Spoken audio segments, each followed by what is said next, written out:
I'd just finished preaching, was going to pray with people, and left my jacket on the back of my chair.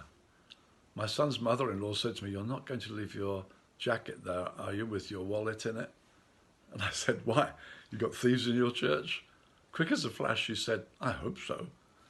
It was a great wake-up call to me, a real reminder of what we want coming to our meetings. People from outside, people from another culture, people who had lived differently. Paul, when he started preaching the gospel, went out into pagan territory.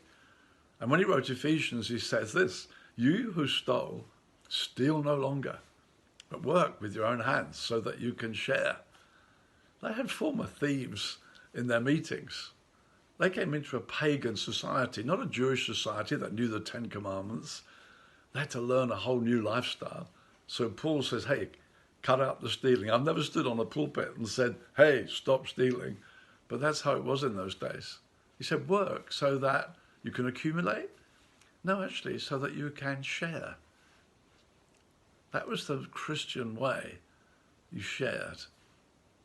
As we go through this coronavirus, we're going to find many people who are really pushed regarding finance in our own country, in other countries.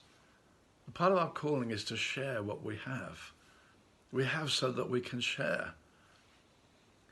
When Jesus went to Zacchaeus' home, that guy who'd been a crook, a thief, he said, "I'm going to give away my finance. I'm going to share it."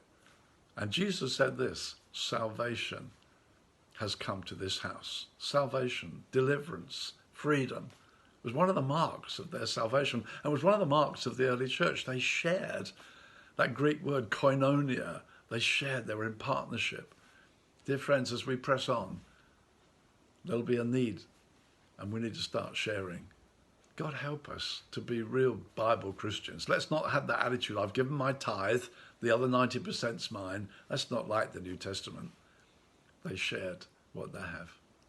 God help us as we press forward.